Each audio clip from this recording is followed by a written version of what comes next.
They cast her out into the snow because she was an Omega and expected her to disappear. Broken, starving, and alone, she should have died that night. Instead, she found a dying wolf cub no one else was searching for.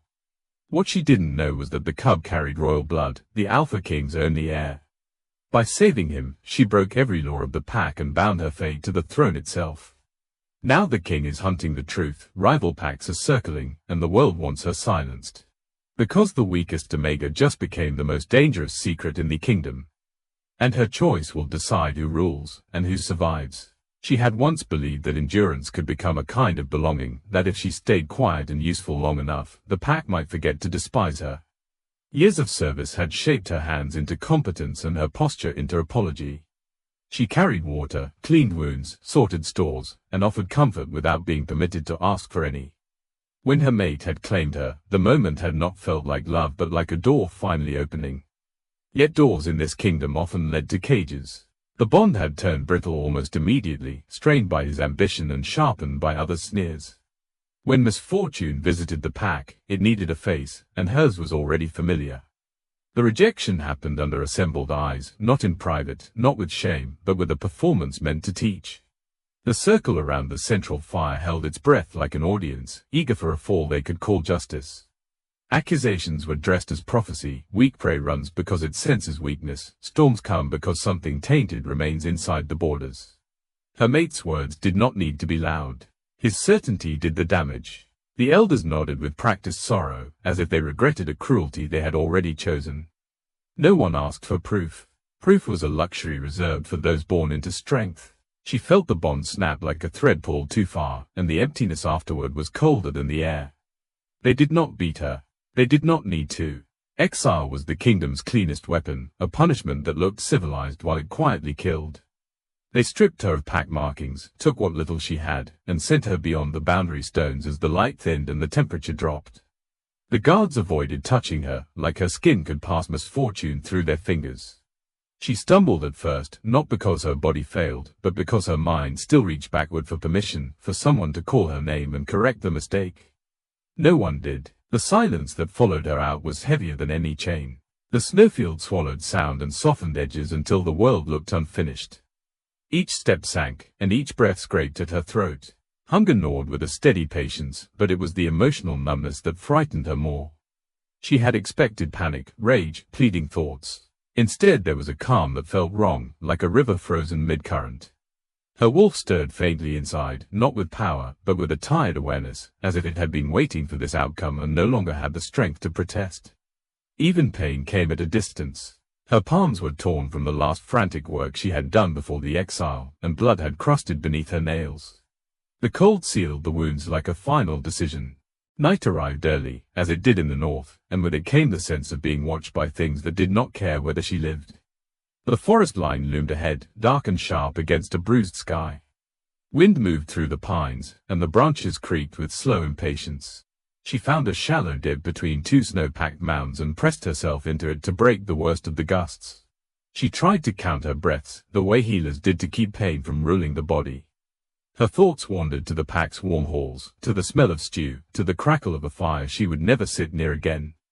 She did not weep. Tears would freeze too quickly to be useful. In the deepening dark, her survival instincts laid out their harsh arithmetic. If she kept moving, she might find shelter, but movement cost calories she no longer had. If she stayed still, the cold would crawl into her bones and settle there.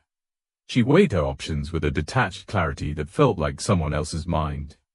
The kingdom beyond the boundary stones did not offer second chances. It offered lessons. She had been made into an example, and examples did not return. She forced herself to shift, to test her legs, to prepare for a desperate walk toward the trees. That was when the sound reached her, so faint she thought it was the wind teasing her senses. It came again, a thin, broken cry, not the howl of an adult wolf and not the call of any bird. It was small, uneven, and threaded with pain that sounded more like confusion than fear. She froze, listening hard enough that her lungs forgot to move. The sound was buried beneath the snow, muffled, as if the world itself tried to hide it. Her first instinct was denial. The wilderness played tricks on the starving. But the cry returned, weaker this time, and something in her chest tightened with a reflex older than her pack's laws. It was the reflex that made a healer reach for a wound even when the wound belonged to an enemy. Her body argued. Every part of her insisted on conserving strength, on choosing herself for once. She had been taught that an Omega's kindness was a currency others spent freely. She had paid with it until she had nothing left. Yet the sound carried a raw helplessness that cut through her numbness, and she found herself moving before she fully decided. She crawled across the snow, pressing her ear close to the surface, tracking the cry like a fragile thread. Her fingers dug, slow at first, then faster when the snow shifted and collapsed in soft sheets. Cold bit into her knuckles, and panic tried to rise, not for herself, but for whatever was trapped beneath. When her hands broke through to fur, the sensation jolted her awake. The small body was curled tight, trembling in shallow pulses, half buried and nearly still. She pulled carefully, clearing snow from a muzzle that barely moved, from ears flattened with exhaustion. The cub's eyes were half-lidded, glassy with fever or poison, and its breath came with tiny, uneven catches. It should have been impossible for a cub to be here alone, so far beyond pack borders, in weather that killed grown wolves. She gathered it against her chest, feeling how light it was, how close it was to slipping away, and for the first time since the rejection, heat surged in her veins like purpose. She leaned close, instinctively searching its scent for clues, expecting wildness or the rough musk of some distant pack. Instead, something unfamiliar and unsettling brushed her senses, a clean authority woven beneath the weakness, like a crown hidden under ash. Her breath hitched as she recognized the undertone that did not belong to any ordinary bloodline, and she held the cub tighter while the night seemed to listen. The cub's body was too light, as if the snow had already started claiming him and left only a fragile shape behind. When she tucked him inside her coat and pressed her forearm along his spine, she felt the trembling there, irregular and wrong, not the clean shiver of cold but the stuttering warning of something spreading under the skin. His breath carried a bitter edge that didn't belong to winter air, and the scent clung to her senses with a sharpness that made her stomach tighten. Poison, not the kind that killed quickly and cleanly, but the kind meant to weaken, to silence, to leave a victim helpless long enough for someone else to decide the ending. She forced herself to move, because staying still meant watching the cub fade. The nearest shelter was not a home, not even a cave, but a break in the rock line where wind slid over a narrow hollow instead of cutting through it. She climbed into that shallow pocket and used her own body to block the worst of the cold, arranging the cub against the warmer side of her ribs. Her hands shook as she checked him the way she had once checked injured hunters returning from storms, searching for swelling, tracking breath, listening for the faintest sign of strength. His heartbeat was quick and fluttering, like a bird trapped in a fist, and every few moments his muzzle twitched as if he was trying to sense safety that wasn't there. Helping him was a gamble that could cost more than her life if she was discovered. In the Northern Kingdom, a lone Omega hiding a cub outside pack borders could be accused of theft, sabotage, or worse, and the pack had already proven it didn't need reasons. Yet the fear of punishment felt distant compared to the immediate problem in her arms. The cub was here, dying now, and the wilderness didn't care about laws. She reached into memory for the one inheritance her mother had given her that the pack could never confiscate, the knowledge of plants that survived under snow, the bitter roots that drew poison out, the needles and bark that eased fever, the leaves that steadied breathing when the lungs turned tight. She searched the hollow's edges by feel and scent, fingertips scraping away thin crusts of ice until they found what she needed. The herbs were scarce, clinging stubbornly to life in sheltered cracks, and her hands went numb as she gathered them. She crushed what she could between stones, mixing the pulp with melted snow warmed in her mouth, then dripped it carefully along the cub's gums. He didn't swallow at first. His jaw resisted, his body too far gone to cooperate, and panic rose in her throat. She steadied herself, slowed her breathing, and tried again, patient and persistent, coaxing his instincts to meet her halfway. At last, a weak swallow answered, and the smallest tremor of relief moved through her like heat. As the hours pressed deeper into night, something strange began to form between them, not the sharp snap of a mate bond, not the hierarchy's obedient pull, but a quiet tether that tightened each time she adjusted her hold. When the cub's breathing faltered, her chest seemed to tighten in response, as if her own lungs resented the pause. When his fever spiked, warmth flushed through her arms, and she found herself shifting her grip to cool his muzzle with her wrist without thinking. The connection felt instinctive, intimate in a way rank could not explain, and it unsettled her because it didn't ask permission. It simply existed, like truth does when no one is allowed to name it. The cub was not an ordinary creature struggling to survive a storm. Even through weakness, he showed a stubborn focus that made her pause. His eyes, when they opened, did not glaze and drift like a dying animal's. They tracked her face in brief, intent flashes, as if memorizing her.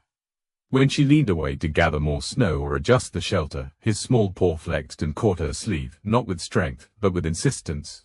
Twice he tried to lift his head, and both times he failed, yet he kept trying, as though will alone should be enough to command her body back into obedience. The determination was too sharp, too aware, and it carried a hint of something that felt like authority wearing a child's form. Outside the hollow, wind rolled across the forest like distant surf, and every creak of branch sounded like a footstep. She listened constantly, nerves stretched tight, expecting the sudden scent of patrols or the snap of a broken twig. Her mind ran through worst outcomes, trackers following her trail, hunters mistaking her for prey, the pack deciding exile wasn't enough and sending someone to make sure. The fear did not paralyze her, it sharpened her. Each time she heard the cub's breath catch, she answered with another careful dose of bitter pulp, another quiet pressure of her palm along his side, another steadying breath of her own that seemed to guide his back into rhythm. Somewhere after midnight, her own wolf stirred in a way she hadn't felt in years. It wasn't a full shift, not even close, but an awakening, like a muscle remembering it was meant to move.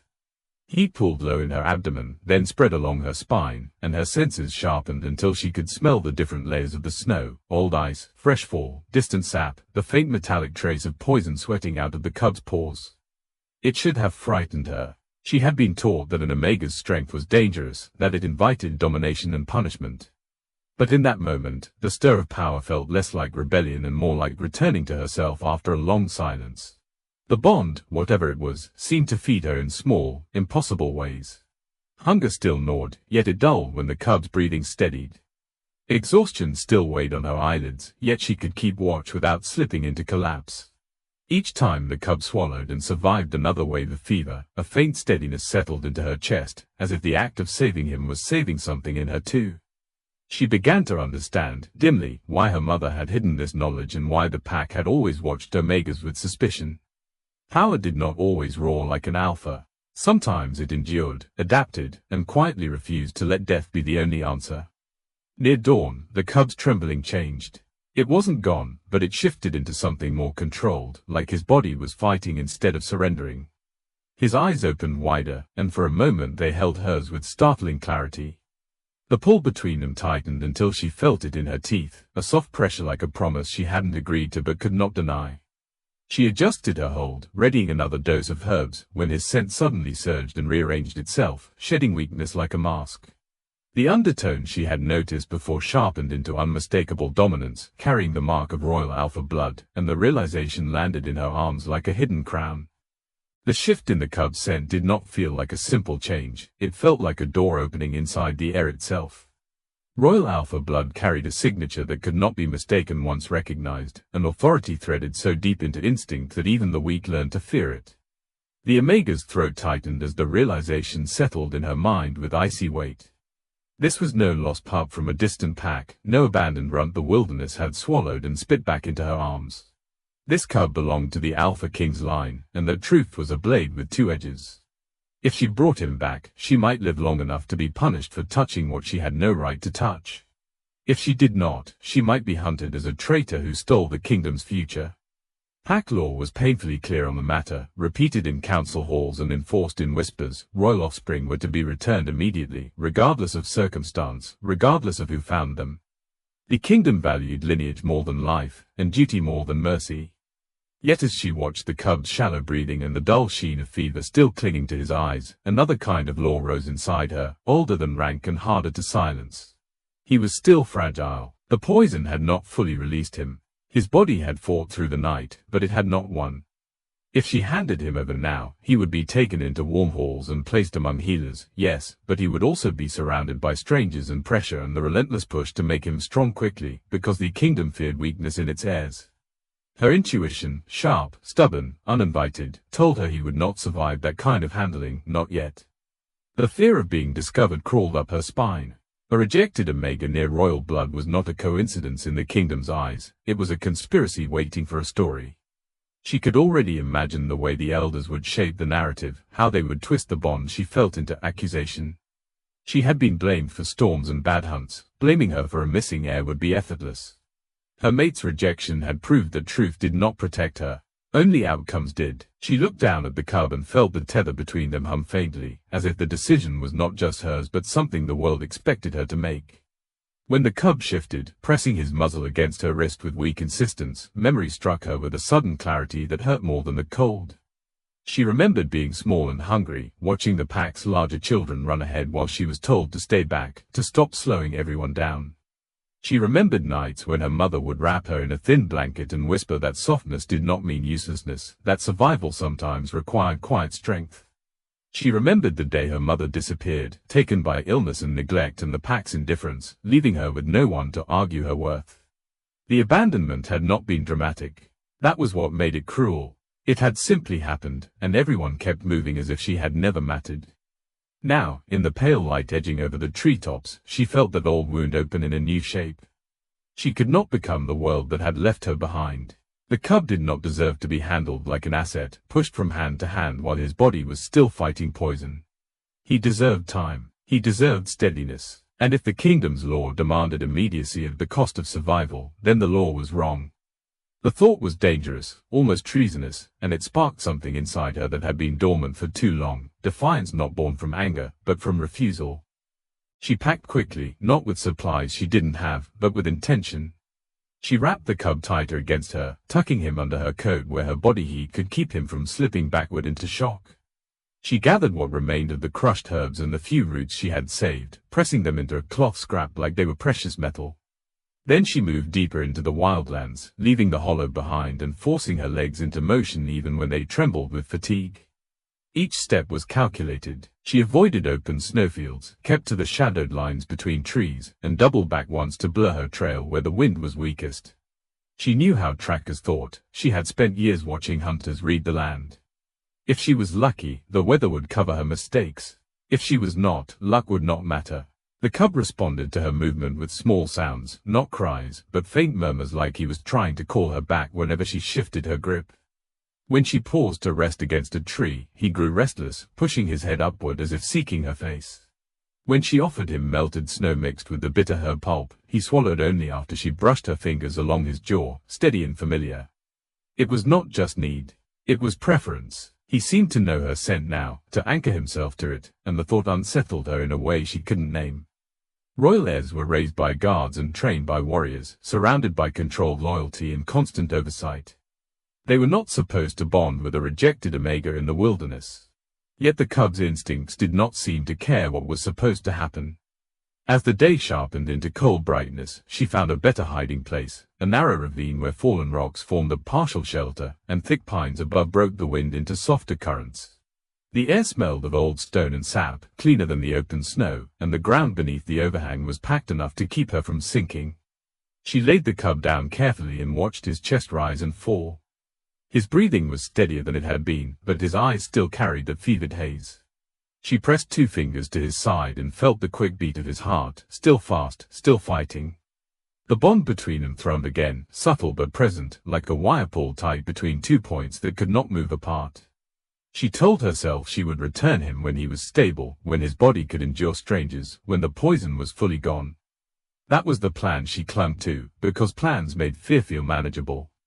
Yet even as she formed it, doubt flickered. If she waited too long, she would be accused of kidnapping. If she moved too soon, she might deliver him into hands that valued speed over care. Either way, she would be trapped between the kingdom's expectations and the cub's survival. The difference was that now she was choosing the side she would be trapped on. This was the first true decision she had made that did not revolve around pleasing the pack, the first time she stepped into her own fate instead of letting others drag her through it. Near dusk, the wind changed. It carried new scents through the trees, faint at first, then stronger, leather, torch smoke, and the crisp discipline of trained wolves moving in formation. The Omega stiffened, her senses sharpening as her awakened instincts translated the air into warning. Somewhere beyond the ridge, voices rose and fell in clipped signals, not the loose chatter of hunters but the controlled communication of royal trackers. She pulled the cub close, covering his muzzle to silence any sound, and listened as the forest around her seemed to tighten. They were here, entering the wildlands with purpose, and the distance between their search and her shelter was shrinking with every breath. The royal trackers did not move like ordinary hunters. They moved like a verdict traveling through trees, silent where silence mattered, loud only in the authority of their purpose. Long before the Omega saw them, she felt the change in the forest's rhythm, as if the land itself held its breath. Birds stopped calling, small animals vanished into burrows. Even the wind seemed to straighten, carrying fewer playful gusts and more deliberate currents. The Omega pressed the cub closer beneath her coat and listened to the distant cadence of disciplined steps, the brief rise and fall of signals that sounded like clipped commands. There was an order to it that chilled her more than the snow ever could. Then the Alpha King arrived, and the wilderness stopped pretending it was neutral. His presence did not announce itself with noise or spectacle, it arrived as a pressure that rolled outward, thickening the air. The Omega felt it first in her lungs, a tightening that made every breath feel like an act of permission. Her wolf curled inward in reflex, not in submission exactly, but in recognition of something vast and unmovable. The Alpha King's dominance was not simply a trait of personality. It was a force, a scent laid with authority in ancient lineage, strong enough to bend instinct and rearrange confidence. Even at a distance, it reached her like a hand closing around the back of her neck. She edged toward the ravine's mouth and looked through the trees. Between trunks and snow-dusted branches, she caught glimpses of movement, cloaks brushing against bark, torches hooded to keep the glow from spilling too far, wolves pacing in human form with their shoulders squared like soldiers. And at the center, walking without hurry because haste was for those who feared being challenged, the Alpha King led them. He was taller than the others, broader, wrapped in dark furs that made him seem like an extension of the night itself. He did not need to raise his voice. The pack around him listened as if listening was survival. Rage rode him like weather. It was not the uncontrolled anger of a young alpha seeking dominance for sport. It was the contained fury of a ruler whose world had been disrupted in the one place he could not tolerate vulnerability. The heir was missing, and the kingdom's stability depended on that small life continuing. The Omega could feel the desperation beneath the rage, the iron discipline straining to hold it in place. It made him more dangerous, not less. A desperate king did not consider collateral damage, he erased it. As the search party progressed, the Alpha King's gaze moved across the land with a focus that seemed almost unnatural. He was not simply following tracks. He was reading absence, sensing disruptions, listening to what the forest refused to say. The Omega watched him pause near a stretch of snow where she had doubled back earlier, and her pulse stuttered. He lowered his head slightly, as if tasting the air, and his body went still in a way that made the trackers behind him stop instantly, waiting for his signal. The Alpha King inhaled once, deep and slow, and the Omega felt, impossibly, as if that breath reached into her hiding place. His expression sharpened, not triumph, not certainty, but something colder, recognition of something that should not exist. His scent spiked with suspicion, a sudden edge that spread through the group like a warning. The Omega realized what he had found, even without hearing any words. He had sensed an Omega's trace tangled where it did not belong, interwoven with royal blood. That combination was a contradiction in the kingdom's logic, and the Alpha King was not a man who allowed contradictions to live unexamined. She pulled back from the ravine's mouth, fighting panic that threatened to turn her movements clumsy. The cub stirred beneath her coat, and the bond between them tightened as if responding to the Alpha King's proximity. The cub's small body trembled, but not with the helplessness of fever. This trembling carried agitation, an instinctive resistance that felt like a warning flare. His breathing quickened. A low sound formed in his throat, not quite a growl, not quite a whimper, but something fierce trying to exist in a body too young to support it. The Omega pressed her palm along his side, trying to soothe him, but his distress only sharpened, as if his senses recognized the Alpha King not as salvation but as threat. That reaction confirmed what she had feared and what she had not dared fully admit. The bond between them was real, not imagined, not a desperate story her mind had invented to justify defiance. The cub responded to her as if she belonged to him in some essential way, and the Alpha King's nearness made him push against that reality like a cornered creature. It was startling, because royal pups were bred for obedience to the crown. They were taught to respond to their king's voice the way the body responds to a heartbeat. Yet this cub was fighting that pull, choosing the Omega's scent over the Alpha King's authority even while trembling with the effort. The Alpha King felt it too. The Omega could tell by the way the search party's formation tightened, by the way the Alpha King halted and lifted his head as if he'd been struck by an invisible barrier. His eyes narrowed, and the air seemed to harden around him. Something in his expression shifted from anger to disbelief, then to a controlled, dangerous curiosity. He issued a short command, and the trackers fanned outward, their movements efficient, their discipline absolute. They were no longer searching broadly. They were closing a net.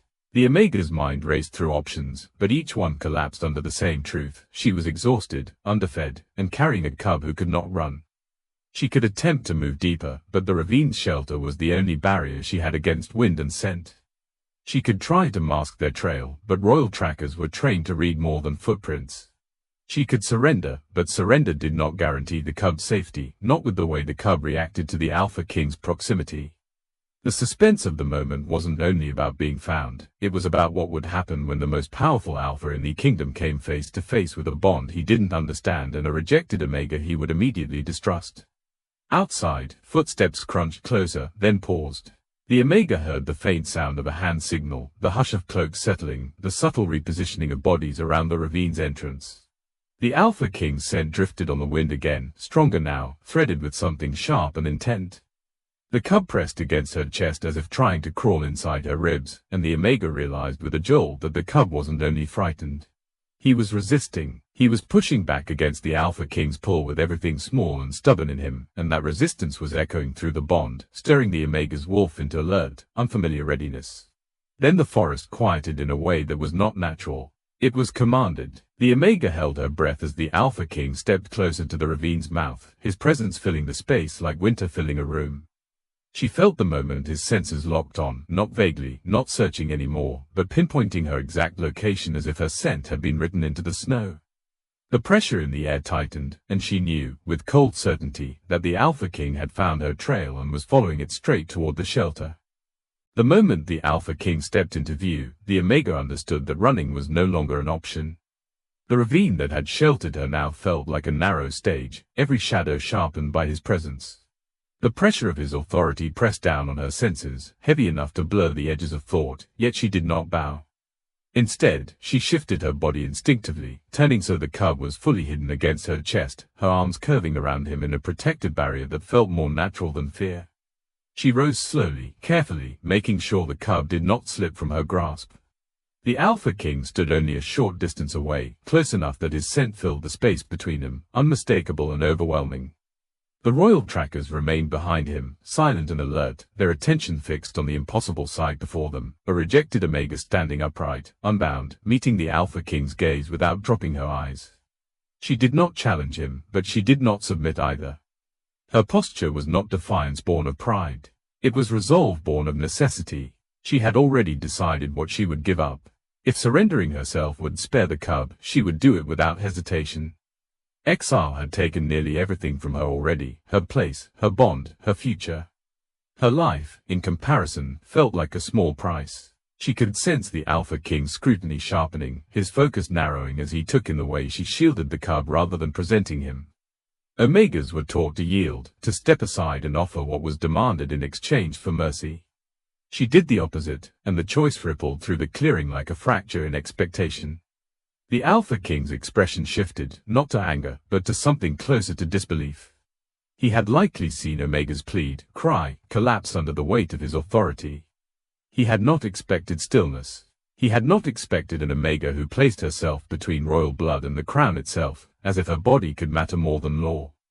The silence stretched, thick and charged, and in that space the cub stirred sharply, his breathing faltering in a way that sent immediate alarm through her chest. The cub's condition worsened with terrifying speed. His small body tensed, then slackened, the earlier stubborn resistance draining away as if the effort had cost him more than he could afford.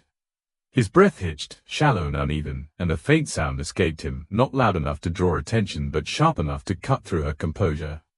She felt the bond between them strain, vibrating with urgency, and she knew with sudden clarity that time had run out. The poison, weakened but not defeated, was surging again, reacting perhaps to stress, perhaps to the Alpha King's proximity. Whatever the cause, waiting was no longer an option. She did not ask permission. The Omega lowered herself carefully to the ground, keeping her movements deliberate and calm. She laid the cub across her lap and pressed her forehead briefly to his, a grounding touch that steadied them both. Her hands moved with certainty, guided by memory and instinct intertwined. There was an ancient ritual her mother had spoken of only once, late at night, in a voice edged with warning. It was not meant for common use, not meant for desperate moments like this. It involved no symbols carved into stone, no chants spoken aloud. It was quieter and far more dangerous. It required offering life force itself, sharing strength in a way that left permanent marks on both giver and receiver. She knew what it could cost her. Weakness, shortened years, a bond that could never be severed. She also knew she would do it anyway. The Alpha King felt the shift before he understood it. The air changed, warming subtly despite the snow, and the Omega's scent altered, deepening, sharpening, carrying an undercurrent of power that did not belong in an Omega. His attention locked onto her fully now, the cub momentarily forgotten as his instincts tried to reconcile what his senses reported with what his world allowed. The royal trackers tensed, uncertain, but the Alpha King lifted a hand, stopping them without looking back. Something about this moment demanded witness, not interruption. The Omega closed her eyes and reached inward, past exhaustion, past fear, into the quiet place where her wolf waited. It rose to meet her not as a submissive shadow but as an equal presence, lending its strength willingly. She pressed her palm to the cub's chest and let the bond open fully, no longer resisting its pull. Heat flooded her veins, sharp and draining, and she welcomed it, guiding it into the cub with careful intention. This was not force. It was surrender of a different kind. The cub gasped, a sudden, deeper breath that shook his small frame. Color began to return beneath his fur, the grayish pallor receding as warmth spread through him. His heartbeat steadied, growing stronger under her hand, and the frantic edge of the bond softened into something more stable, more complete. The Omega swayed, the effort leaving her dizzy, her vision narrowing, but she did not stop until she felt the ritual settle, until she knew the transfer had taken hold. The Alpha King watched, unmoving, as the impossible unfolded before him. He sensed the exchange clearly now, the unmistakable signature of life force binding itself across bloodlines. This was not healing as his healers practiced it. This was older, rarer, and far more consequential. Power flared briefly around the Omega, not explosive, but undeniable, and it left behind a truth he could not ignore. This Omega was not weak, and never had been.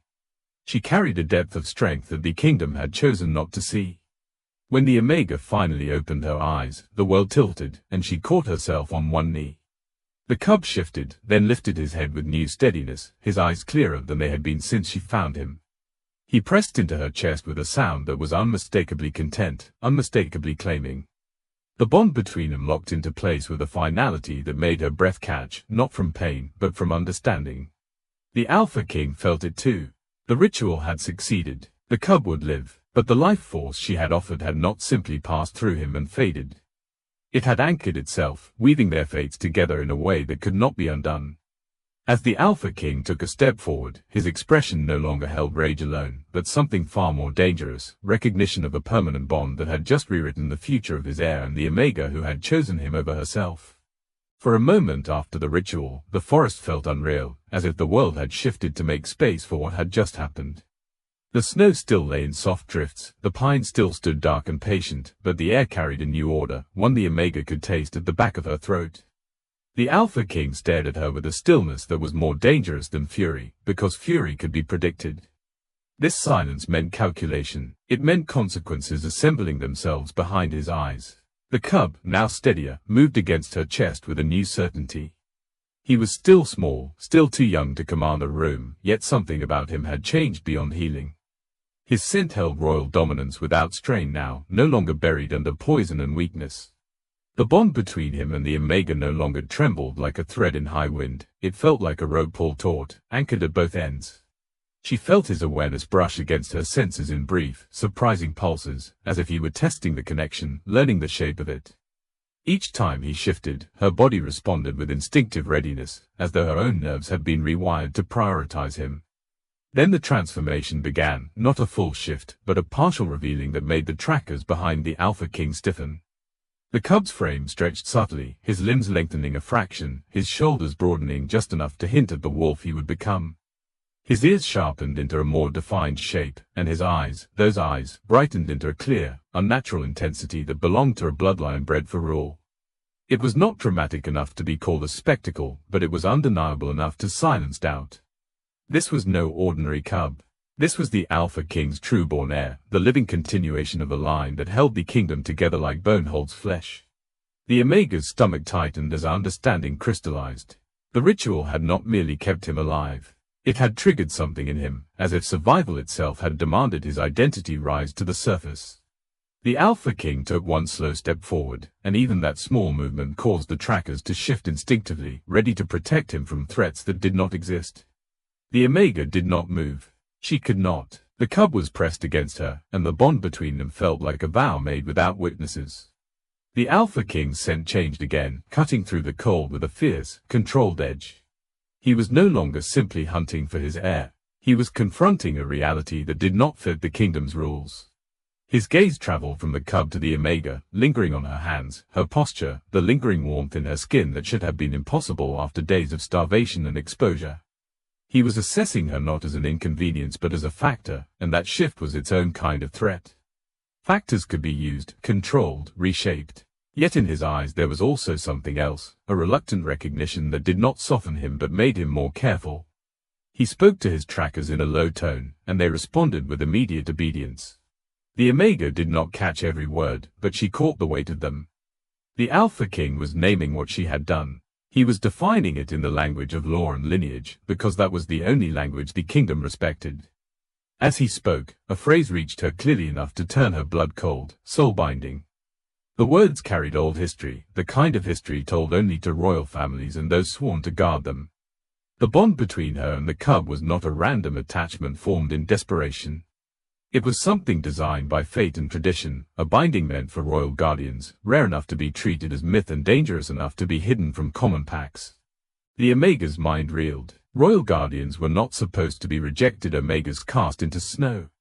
They were chosen, trained, honored, and usually born into lineages that served the crown for generations. Yet the bond she felt with the heir was unmistakable, and the Alpha King's scent told her he could not deny it.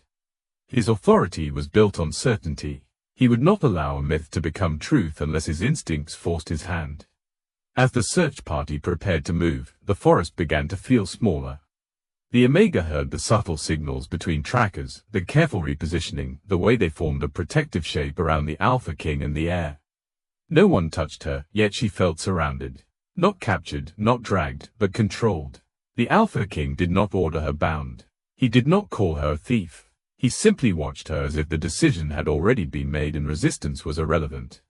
That was the most unsettling part. Mercy and cruelty both required emotion. Control required only certainty. They began the journey back toward the palace, and with each mile the Omega felt the world closing in. The snowfields gave way to narrower paths, then to the outer reaches of the kingdom's guarded lands. The cub remained pressed against her, refusing to settle unless he could feel her heartbeat, and the bond reinforced the demand. When a tracker tried to offer him food, the cub turned away, restless and sharp-eyed, only calming when the Omega held the portion near his muzzle herself. When they tried to carry him separately, he stiffened, his small body radiating a stubborn resistance that made even trained wolves hesitate. The message was clear enough that no one needed to speak it aloud. The heir recognized her as his anchor. The palace rose from the white landscape like a dark crown, its stone walls carved with symbols of dominance and tradition.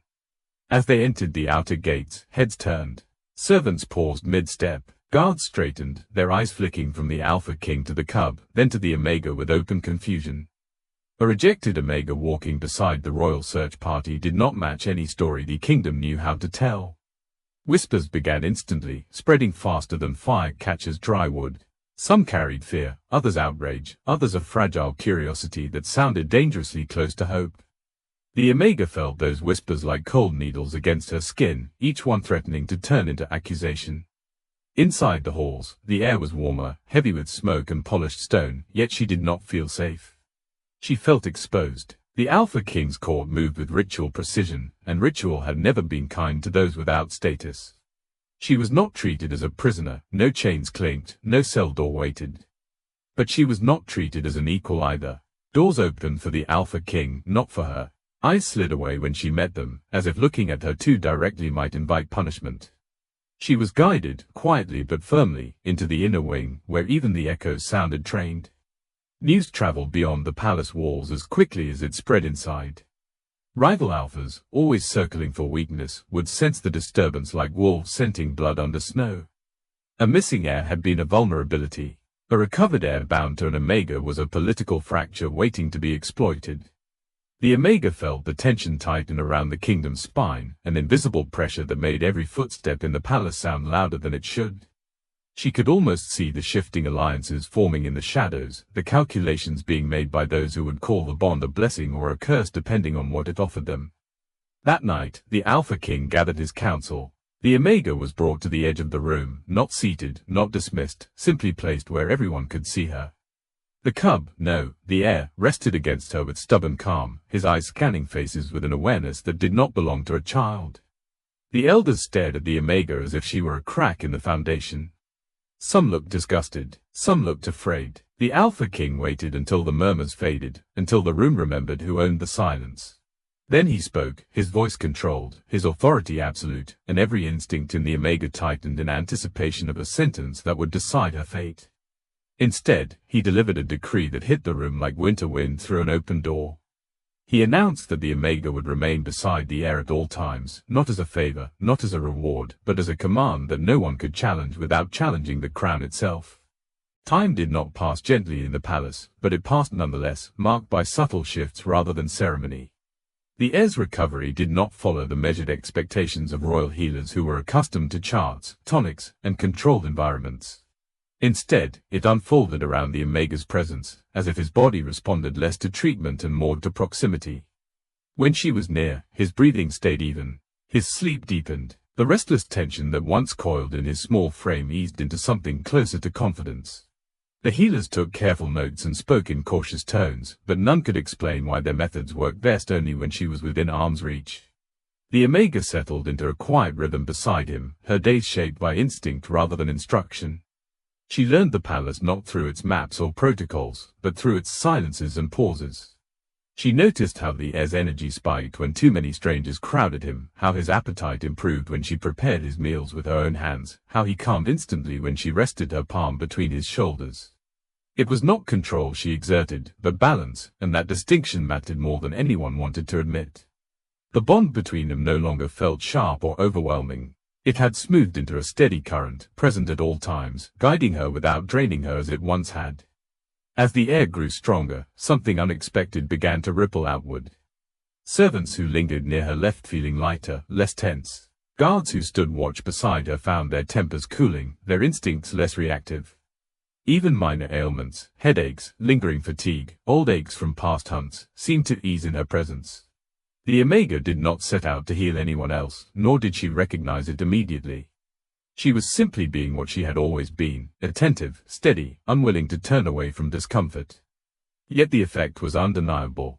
The pack's energy began to shift, quiet but persistent, like ice slowly melting beneath the sun. Whispers followed her everywhere. Some were hopeful, some fearful, most confused. Omegas were not supposed to stabilize royal bloodlines. They were not meant to influence pack dynamics without permission. Elders gathered in private chambers, their discussions edged with concern that sharpened into resentment. Tradition, after all, survived by remaining unquestioned, and the Omega's very existence at the heir's side posed questions no one had prepared answers for. She had not demanded power. She had not challenged authority. She had simply remained, and that was proving far more disruptive than rebellion. The Alpha King observed these changes with a restraint that bordered on tension. He attended councils by day and walked the palace corridors at night, his thoughts circling the same impossible truth. His heir was thriving, not because of royal structure, but because of a bond the kingdom had never accounted for. Each time he watched the Omega steady the child with a touch or a quiet presence, his instincts warred with his training. He had been raised to trust hierarchy, to believe strength flowed downward from the crown. Yet what he witnessed contradicted that belief in subtle, undeniable ways. Power, it seemed, could also rise from the margins. His reactions toward the Omega shifted in ways he did not openly acknowledge. He found himself listening more carefully when she spoke, though she spoke rarely. He adjusted schedules to accommodate the heir's comfort, knowing it meant aligning with her rhythms rather than palace tradition. At times, he caught himself watching her when she did not realize it, assessing not her obedience but her steadiness. It unsettled him, because kings were not meant to question the instincts that had secured their rule. And yet, each day, the evidence pressed closer, forcing reconsideration. For the Omega, these changes were both comforting and frightening. For the first time in her life, she was not merely tolerated. She was needed. The palace had not embraced her, but it had adjusted around her presence, and that adjustment carried weight. She began to sense that her life might extend beyond survival alone, that endurance did not have to mean erasure. She still walked carefully, aware that one misstep could turn acceptance into accusation. Yet hope crept in quietly, taking root in moments she did not guard against. A servant's respectful nod, a guard stepping aside without contempt. The heir's laughter, stronger now, echoing down halls that had once felt cold and unwelcoming. Not everyone welcomed this transformation. Some elders grew increasingly vocal, framing their objections as concern for stability while masking a deeper fear of loss. If an Omega could reshape the pack without sanction, what did that say about the laws that governed them? If healing could come from compassion rather than command, what role did dominance truly play? These questions lingered beneath every meeting, turning cooperation brittle. The Omega felt the tension sharpen, sensed eyes following her with calculation rather than curiosity. Change, she realized, did not arrive without resistance. Despite this, she continued her care, guided by instinct and loyalty to the heir above all else. She no longer doubted the bond between them, nor did she wish to sever it even if she could. It had become the axis around which her world turned, offering her purpose without demanding she disappear. In quiet moments, she allowed herself to imagine a future not defined by rejection. The thought frightened her more than exile ever had, because it meant she now had something to lose. The warning came subtly, as most dangerous things do. A servant's hands shook while delivering food. A corridor fell too silent, too quickly. The air stiffened against her chest, his instincts flaring with sudden unease. The Omega's senses sharpened, her body reacting before her mind could catch up. Something was wrong, deeply and irrevocably so. The fragile balance that had begun to form around them wavered, and in that instant, she understood that healing had drawn attention as surely as weakness once had. As footsteps approached from the wrong direction and unfamiliar scents bled into the air, the Omega tightened her hold on the air, her heart pounding with a realization she could no longer avoid. Someone had decided that the change she represented was too dangerous to be allowed to continue, and they were no longer content to whisper. The danger did not arrive with chaos, but with calculation.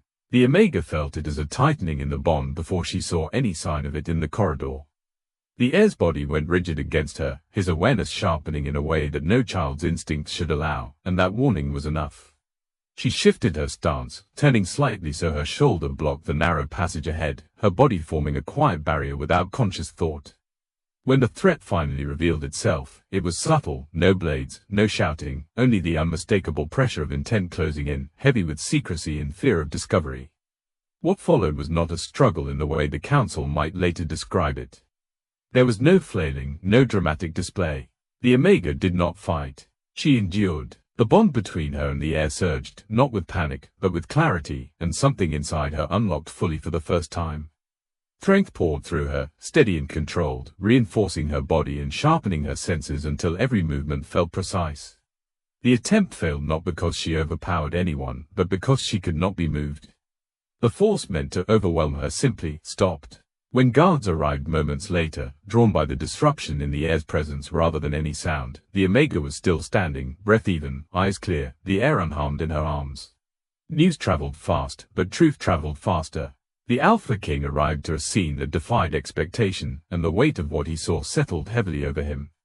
The Omega did not kneel when he entered. She did not lower her gaze or rush to explain herself. She waited. That stillness, calm and unbroken, carried more authority than protest ever could. The heir, sensing the shift, lifted his head and pressed his small hand against her collarbone in a deliberate gesture that silenced the room more effectively than any command. The council convened before the day ended, urgency driving elders from their chambers with expressions caught between outrage and fear. The Omega was summoned not as an accused party, but as a presence too central to ignore. She stood before them without chains, without apology, and for the first time in her life, she spoke without softening her truth to make it palatable. She did not accuse recklessly. She named patterns. She described the quiet cruelty Omegas endured under the guise of tradition, the way blame was assigned downward to preserve the illusion of order. Her voice did not rise, yet it carried, steady and unyielding, each word anchored by the bond that now pulsed openly beside her. The elders tried to interrupt. They cited law, precedent, necessity. She answered not with defiance, but with evidence drawn from lived reality. She spoke of rejected omegas sent into exile for convenience, of talents suppressed because they did not fit a rigid hierarchy, of how the kingdom had nearly lost its heir because it refused to see value where it did not expect it. The room grew quiet, not because they agreed, but because they recognized something dangerous taking shape. The omega was not pleading for reform. She was demonstrating inevitability. The Alpha King listened, and in his silence, the kingdom held its breath. His instincts pulled him toward the laws that had secured his reign, the traditions that promised stability through obedience. Yet the truth stood in front of him, undeniable and alive. His heir was thriving. The bond had not weakened the crown, it had strengthened it in ways no council decree ever had. To deny that now would be to deny his own senses, and a king who ruled against reality did not rule for long. When the heir stepped forward, guided not by instruction, but by certainty, the effect was immediate. He placed himself squarely at the omega's side, his small stature dwarfed by the council chamber yet magnified by the authority radiating from him.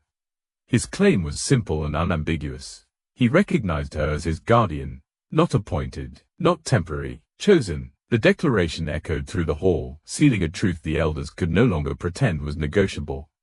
The Alpha King rose then, and the decision in his eyes carried the weight of history bending. He did not dismantle the old laws outright. He did not condemn the council. Instead, he acknowledged the bond publicly, naming it legitimate and binding under the crown's protection. The omega's position shifted in that moment from tolerated anomaly to undeniable pillar. It was not equality, not yet, but it was recognition, and recognition was power. The pack watched as an omega stood unbroken before authority and was not crushed for it.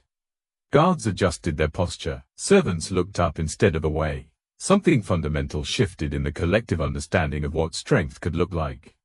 It was not dominance enforced through fear, but steadiness proven through survival and truth. The omega felt the change ripple outward, the bond amplifying her presence until it reached even those who refused to accept it. But stability, once disrupted, never returns quietly. As the council dispersed, messengers were already riding beyond the kingdom's borders, carrying news that rival packs would interpret with their own ambitions. A royal heir bound to an omega was unprecedented, and unprecedented truths invited challenge. By nightfall, the Alpha King received word that alliances were shifting, that questions of legitimacy were being sharpened into weapons. The omega felt the bond tighten again, not with fear, but with readiness. As distant howls echoed across the borders, carrying intent rather than threat, she understood the final cost of standing unbroken. The kingdom had changed, and change demanded an answer. War did not arrive all at once. It crept into the kingdom through preparations, through tightened patrols and maps spread across stone tables, through conversations that ended when the omega entered the room and resumed only after she left. The borders were restless, rival packs testing boundaries with messages that sounded polite but carried sharpened intent. In the midst of this slow escalation, the palace shifted again, not with fear alone, but with an unexpected intimacy that no one had planned for and few dared to name. The Alpha King found himself drawn into the quiet spaces where the omega and the heir spent their days. At first, his presence was practical, justified by duty and strategy. He needed to observe the heir, to understand the bond that had altered the kingdom's course. Yet observation gave way to something less defined. He lingered longer than necessary. He listened when the omega spoke, not only to her words but to what lay beneath them. He noticed how she anticipated the heir's needs before they surfaced, how her calm steadied not only the child but the space around them. The connection between them had once been necessity. Now it felt like trust taking shape. Their interactions shifted subtly, almost imperceptibly. He no longer addressed her solely through command or decree. He asked questions, seeking her perspective on matters beyond the heir's care. She answered cautiously at first, aware of the distance rank imposed, but honesty crept into her voice despite herself. She spoke of balance, of how strength without compassion hardened into fragility, of how fear-driven rule invited rebellion. The Alpha King did not dismiss her insights. He absorbed them, turning them over in silence long after their conversations ended. For the omega, this closeness was both grounding and terrifying. Every moment of understanding carried the shadow of loss. She had known acceptance before, brief and conditional, only to have it ripped away when she became inconvenient. Her bond with the heir was unbreakable, but nothing in her past suggested safety beyond that. She feared that once the war ended, once stability returned, the kingdom would remember what she was meant to be and cast her aside again. The thought lodged deep, a quiet ache that surfaced in moments of stillness. The Alpha King sensed this hesitation even when she did not voice it. He had spent his life reading the unspoken fears of allies and enemies alike. In her, he recognized a familiar pattern, loyalty paired with restraint, strength held back by expectation of punishment. It forced him to confront uncomfortable truths about his own reign. He had upheld laws that rewarded obedience and punished difference, believing order required sacrifice from those deemed lesser. Now, faced with the undeniable impact of that cruelty, he felt the weight of past decisions press heavily against his authority. One evening, as the heir slept peacefully between them, the Alpha King acknowledged this aloud. He spoke not as a ruler addressing a subject, but as a man admitting failure. He named the ways the kingdom had broken those it depended on, how fear of disorder had justified injustice. The Omega listened without interruption, her expression guarded yet attentive. She did not absolve him. She did not condemn him. Her silence carried understanding and expectation in equal measure. Change, she knew, mattered only if it endured beyond regret. The heir thrived amid this evolving dynamic. He moved through the palace with confidence that did not harden into arrogance, curiosity tempered by empathy. He learned not only combat forms and leadership rituals, but also patience, observation, and care. He watched how the Omega soothed conflict with presence rather than command, how the Alpha King learned to listen without asserting dominance. In him, the future took shape differently than anyone had anticipated. He embodied strength that did not require cruelty, authority that did not demand submission. Love, when it emerged, did not announce itself dramatically. It grew in the spaces between duty and choice, in shared silences and mutual respect. It was forbidden not because it violated ritual, but because it threatened the foundation of a world built on rigid separation. An Alpha King and an Omega were not meant to meet as equals, let alone find connection beyond rank. Yet that connection persisted, quiet and resolute, a rebellion no less powerful for its gentleness. The Omega confronted her fear gradually, testing the reality before her against the memories that warned her to stay guarded. Each time the Alpha King chose her counsel over tradition, each time he defended her presence without qualification, the grip of that fear loosened slightly. She allowed herself to imagine a future where her worth was not conditional, where belonging did not require erasure. The possibility was fragile, but it existed, and that alone reshaped her understanding of herself. As war preparations reached their peak, the palace hummed with tension and purpose. Armies assembled, alliances solidified, and strategies hardened. Yet within that atmosphere, the bond between the Alpha King and the Omega remained a steady undercurrent, influencing decisions in subtle but profound ways. Mercy tempered aggression, caution balanced ambition, love, unspoken but undeniable, guided choices that would determine not only the outcome of battle but the kingdom's identity thereafter. The night before the first clash, the Omega stood beside the Alpha King on the palace battlements, the air between them. The horizon glowed faintly with distant fires, signaling the beginning of a conflict that would test everything they had rebuilt. The Omega felt the bond tighten again, not with fear, but with resolve. Whatever came next would demand sacrifice, clarity, and courage beyond anything they had faced before. As horns sounded in the distance and the air thickened with impending change, she understood that love had already altered the course of the war. And as the final battle began to unfold beyond the walls, threatening to tear apart the fragile future they had dared to imagine, none of them could be certain what would survive the dawn. The war unfolded without spectacle, not as a single clash but as a convergence of wills pressing against one another across borders that had always been defined by fear. The Omega did not remain sheltered behind stone walls or hidden corridors. She stood beside the Alpha King as the kingdom answered the challenge of rival packs, her presence deliberate and unmistakable. For the first time in the history remembered by living wolves, an Omega occupied space at the center of command, not as a symbol to be protected, but as a force shaping decisions. The pack watched, uncertain at first, then increasingly aware that something irreversible was taking place. Her bond with the heir became the quiet axis around which the conflict turned. Wherever doubt threatened to fracture alliances, the heir's presence steadied them, his confidence radiating outward through the bond he shared with her. Packs that arrived suspicious and defensive found themselves pausing, listening, reassessing. The Omega did not issue commands. She did not posture. She simply remained present, attentive, and unwavering, allowing the bond's resonance to speak where words would have failed. It was not dominance that united them, but recognition of a future that felt possible only in her presence.